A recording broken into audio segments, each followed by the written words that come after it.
This week on Street Rotting American Style, we're going to Salina, Kansas for the kickoff party for KKOA. And what a party it was.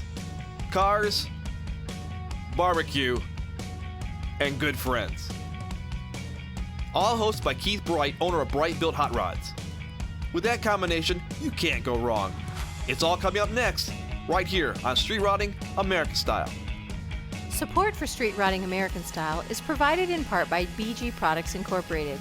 BG Products Incorporated is dedicated to making vehicles last longer and perform better in the meantime. In shops all over the world, BG Products serves the driving public with innovative products and proven programs of automotive maintenance.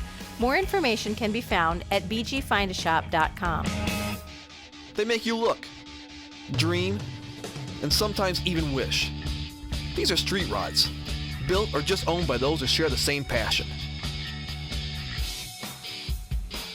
My name is David Wolf, and I've had a love for these machines since I was a kid. These are works of art and are designed with the personality and ingenuity of the owner in mind. Built in garages, barns, and even under shade trees in communities all across this great land of ours. This is more than just a hobby. This is an addiction. This is Street Rotting American Style.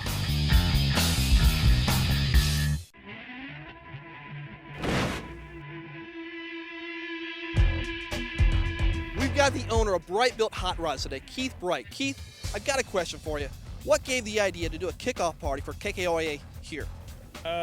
Jerry Titus, the owner of KKOA, and I were talking, and we thought it'd be a good idea to do that at our facility because it's kind of a preemption to the party, and everybody gets together out here and gets acquainted a little bit before the show. So how long have you been doing this, Keith? This is our 6th year. 6 year. How many cars you usually get a year? Usually runs 100 plus. How many did you have last year? 120 some. That's not bad. Now, where do they come from? All over the U.S. We have guys here already today from Ohio, Colorado, Texas that I know of anyway. So what attracts them here? I think it's a good facility and location. It's pretty centrally located in the U.S. and people come from east and west. It's a central point. I talk about facilities. Bright Built Hot Rods. Man, this is an awesome place. What all you do here? We do complete restoration, turnkeys. We do upholstery, paint, fabrication, exhaust. It's pretty a turnkey shop, one-stop shop. How long have you been doing this here? In this facility, we've been here 4 years, but we've been doing it for over 30 years. For 30 years, you've established yourself now in the hot rod business. Well, we hope so. I think you have. I've seen some of the cars. Matter of fact, you've had a couple of your cars on our shows, to different shows. We've had a Merc before. We've seen this Chrysler behind us. They're fantastic cars. What is the newest project you're working on right now for yourself? For myself, we're working on a 32 Ford two-door sedan. What's going to be about that? It's going to be a retro car, kind of a 50s style hot rod. This is great. All right, Keith, thank you so much for letting us be here tonight. Thank you, appreciate it. This 27 Ford Roadster has 620 screws used to hold the interior together. How do we know? Because the owner of this fine ride took time to count them. Why? We don't really know, but it's next on Street Rotting American Style.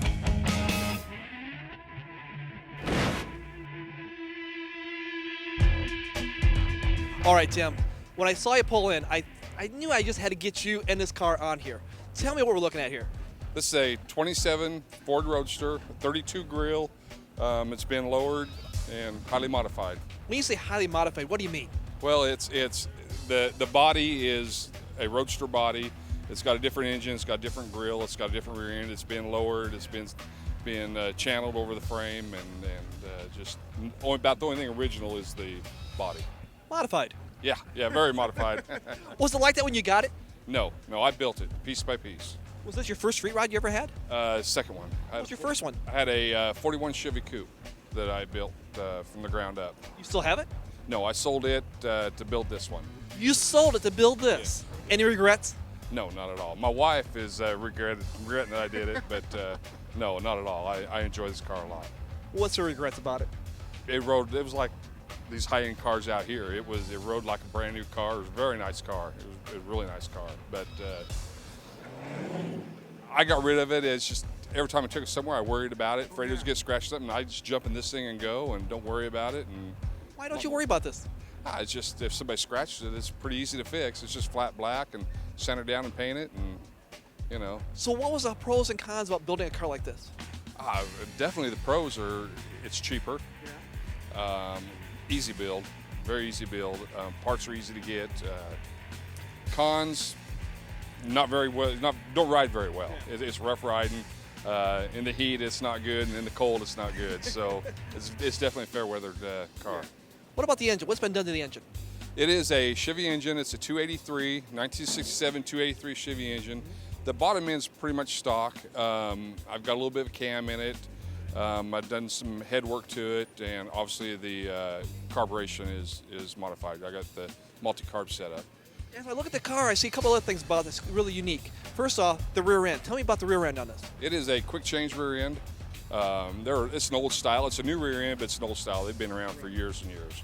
And what about the tires? You're putting cheater slicks on this thing. Yeah, those are Hurst cheater slicks from Oregon City, Oregon.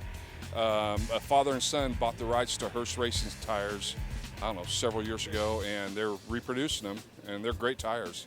What made you get cheater slicks? I just like the look. It's the old school look, the pie crust tires, you know, on the sidewalls, and it's just give it that look.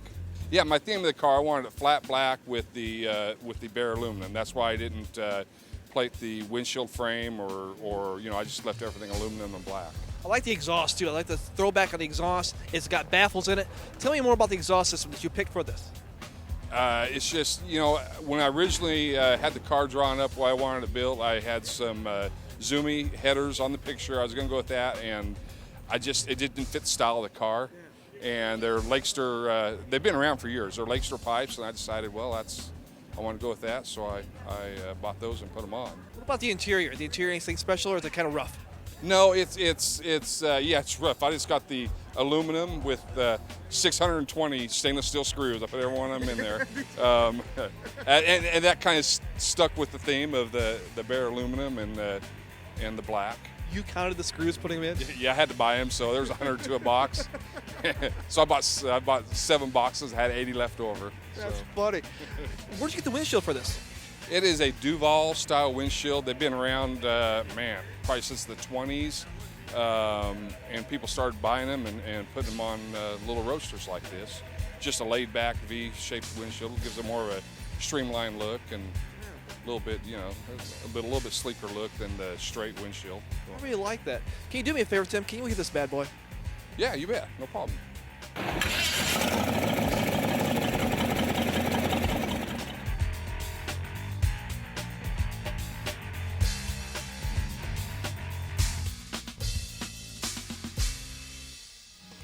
If you want people to notice your ride, then do something radical, like chopping the top 10 inches. It sure made us notice. Stick around and see this 63 Chrysler wagon and its radical chop top, here on Street Rodding American Style.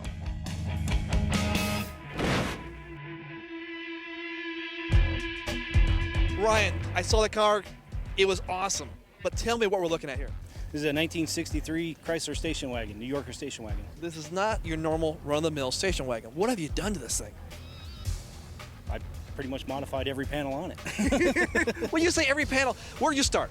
Well, we started at chopping the roof 10 inches. 10 inches? 10 inches. That's unheard of. Why'd you choose 10 inches?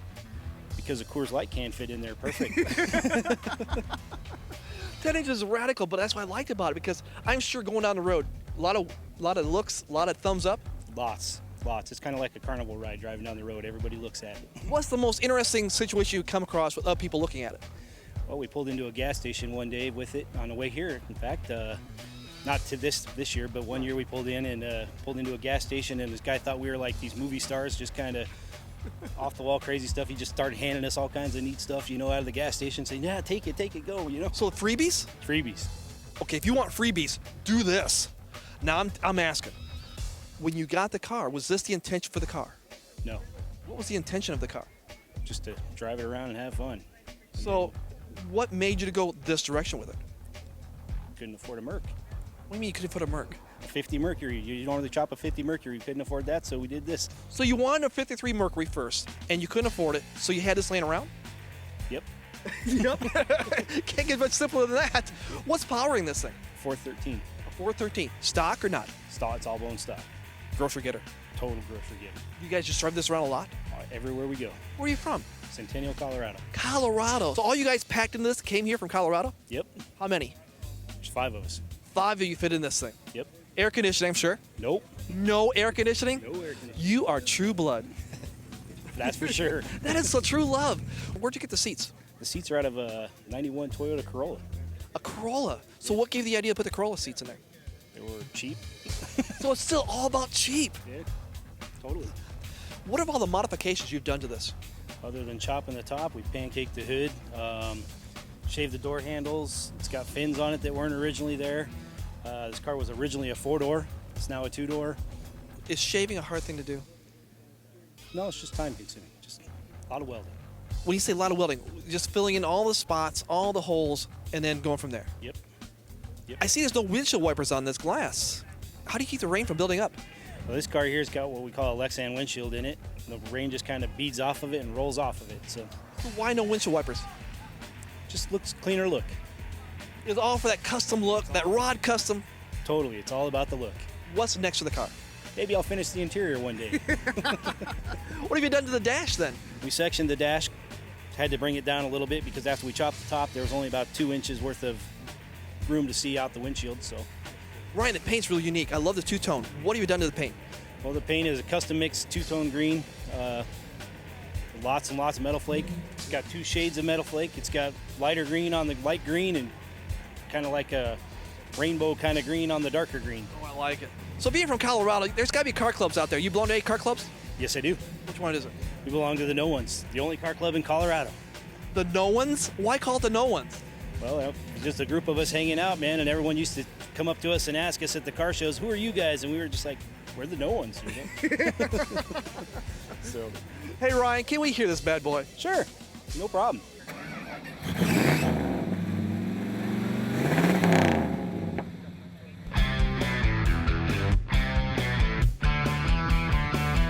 Today, we're back to car stereo systems because there's so much there. We're talking about component systems. We're talking about the styles you want to put in your car. There's such a variety. Well, today, we got Rick Hermrich from the Radio Shops joining us today. And Rick, thanks for joining us. Thank you, David. I know you're our audio expert that we always like to bring you in, but I got a question for you. Sure. There are so many styles out there because everybody's got a personal taste. What is the best style for each car? Well, when our customers come in, we try to qualify them with the year, make, and model vehicle they have. Some of the older model vehicles had what we called the 3-hole radios with the 2 knobs and the center nose piece on them. And that changed in the mid-'80s to what we call a DIN or a DIN and a half radio, which was a larger rectangular radio. And now, since about '04, they've gone to what we call double DIN radios, which are just big old radios, big faces. Like a big on old block.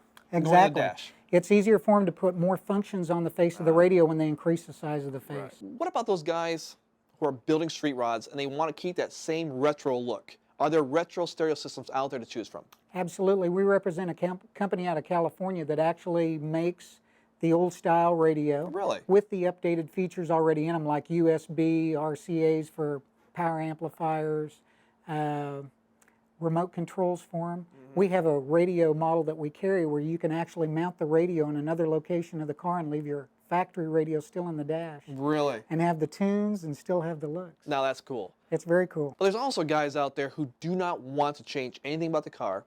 Their old stereo system has got the tubes. They got to throw them out? No, not at all. We just had a 57 T-Bird in here 2 weeks ago. Yeah? We rebuilt the radio. We used to be a factory GM warning station for almost 10 years. So we not only sell and install units, we also do repairs. But now also there's components. A component system where you have a separate amplifier, separate tuner, separate CD player. What are the pros and cons of having component systems? Well, the pros are the fact that you're supposed to get better quality and better operation and functionality out of the unit itself. The cons would be it takes more room. It just takes more space. Okay. So when you have a unit that's all compact, one piece, you've got everything there versus, well, even the older factory radios, they used to have the outputs in a different section of the car from the radio because of the heat dissipation. It got so hot it'd burn up the unit itself. Yeah. So I got a question for you. What is the loudest system you ever built? We had a system come through quite a few years ago that we were putting multiple amplifiers back in the back. I think we had 3,000 or 4,000 or 1,500 watt amplifiers back there. Whenever you do that, it's very essential that you use the correct power distribution. You don't use a little zip cord wire back through there, because you see this thing burned up on the side of the road. You'll have to use a 0 gauge or a 2 gauge wire, distribute it back once you get it to the amplifiers so they will run efficiently. Otherwise, the amplifiers are overheating all the time, shutting down, and or your speakers aren't producing the correct amount of volume because they can't get it from the power source. So speaker cable and power cable are very essential when it comes to the size. Very much so, especially when you're talking power, when you're adding amplification. All right, Rick. Well, thanks for joining us again on Street Riding Garage. Thanks, David. And remember, there are some things that are meant to be played at full volume. Just make sure it sounds good.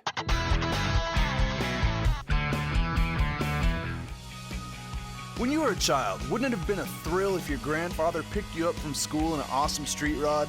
Well, this grandfather does, and it is. And it's next on Street Rodding American Style.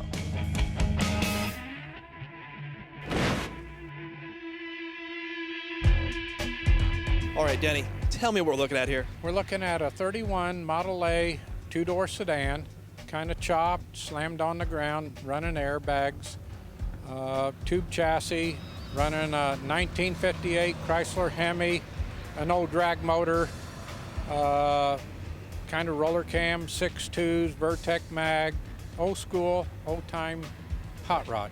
This looks old school. I love the paint job. Now, the paint job is not finished. I mean, sometimes people say this, hey, it looks almost like a rat rod. This is not a rat rod. What would you say this is? No, it's old time hot rod. It's the paint, it was put on there. It probably took way more time and effort to do the paint like it is than a new paint job. But it's real forgiving, and you don't have to wash and wax and clean it all the time. You can drive it and have fun. This engine is so unique. Tell me the setup you got with this engine. The engine was really, back in the old days of the 60s and stuff, was what they used to run in the Aldards or fuel dragsters.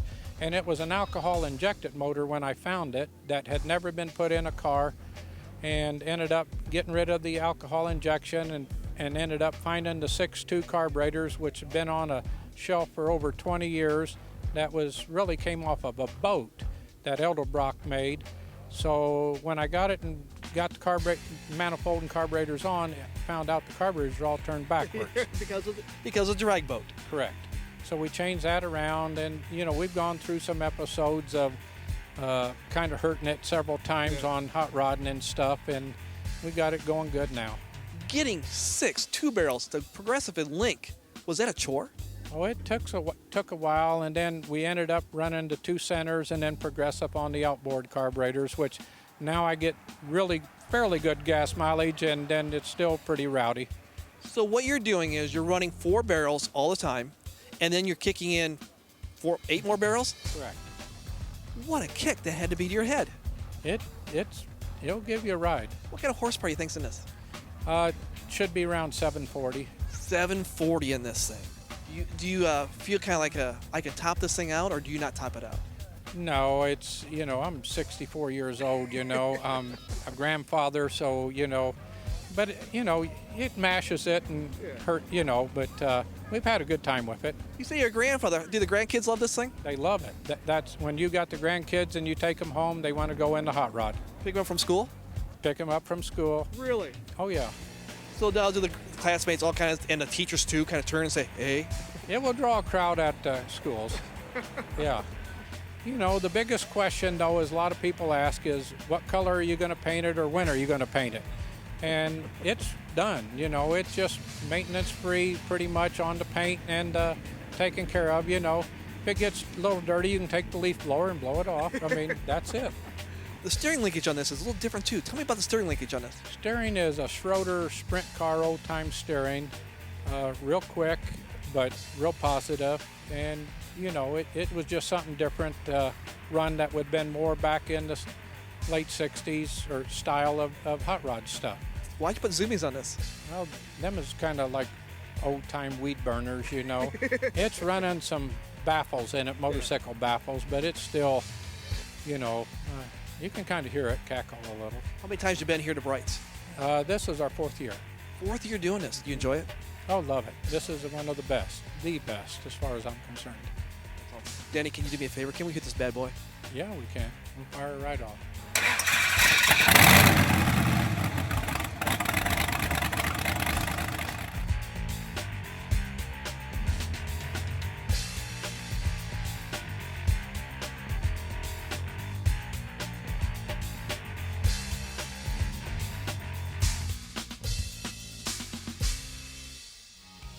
We're going to look at Keith Bright's signature street rod, a 1958 Buick Caballero wagon.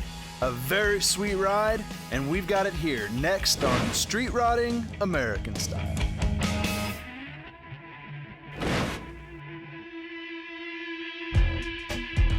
Kelly, what are we looking at here? That's a 1958 Buick Caballero wagon. Now, is this yours? No, it's actually my boss's, Keith Bright. He owns Bright Belt Hot Rods here in Salina. Okay, so we had Keith a little earlier before, but I did not know this was his car. Tell me more about this car.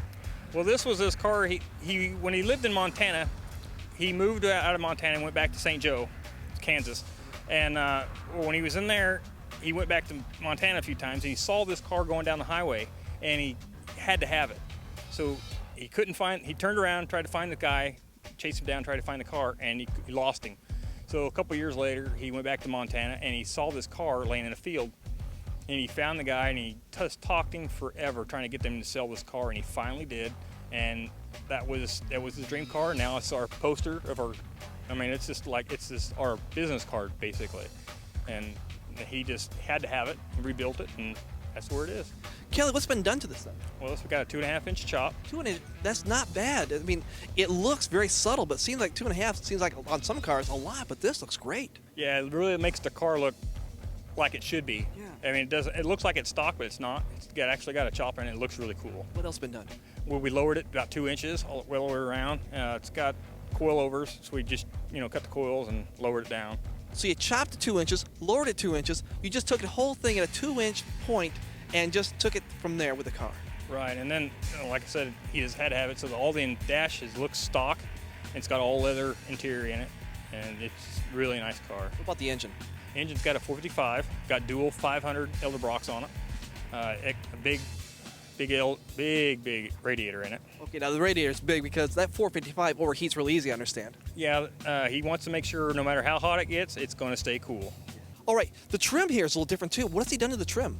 Well, he made his own trim because the regular had a little like a bullet in there, so he wanted to do something to break off the two-tone. So he made his own trim for the sides. So the whole idea for the trim that he made, he wanted that two-tone. Before he couldn't do the two-tone, right?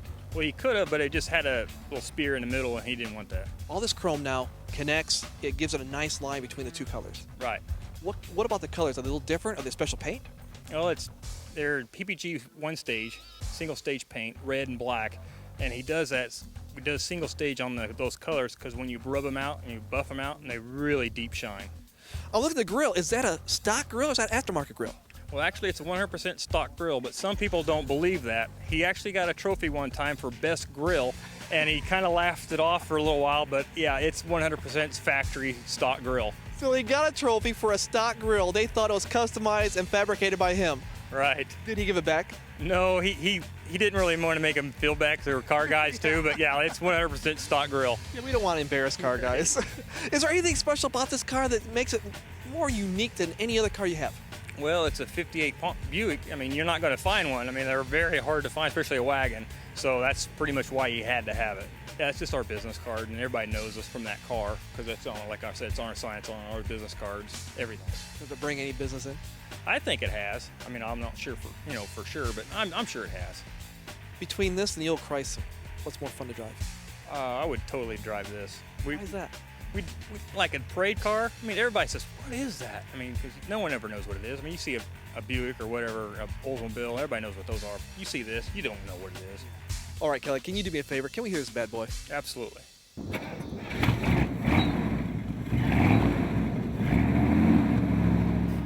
Now it's time for Street Rodding Class 101.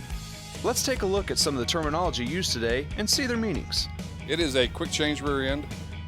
A quick change rear end allows for easy access to a double gear setup in the back of the rear end housing. These gears can be quickly switched to gears of different ratio. For example, if you're running on the highway at low RPMs but want to run high RPMs at the local drag strip, The rear end gears can be swapped in a matter of minutes. We pancake the hood. To pancake a hood means to weld the existing hood closed into its stock location. Then you cut a new, more desired line to complement the design of the vehicle. On most cars, you remove a 1-inch section of the front of the hood and cut a pie-shaped section all the way to the back of the hood. Then it's welded together to give a lower or pancake profile.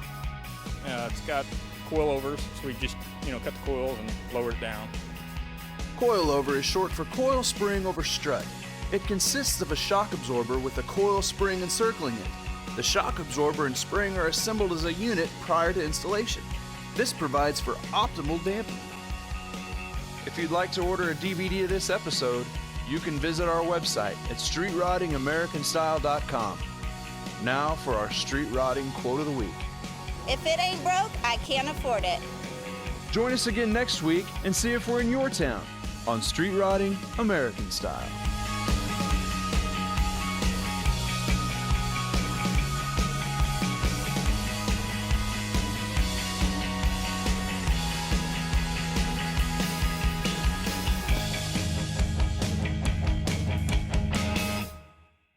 Support for Street Rotting American Style is provided in part by BG Products Incorporated.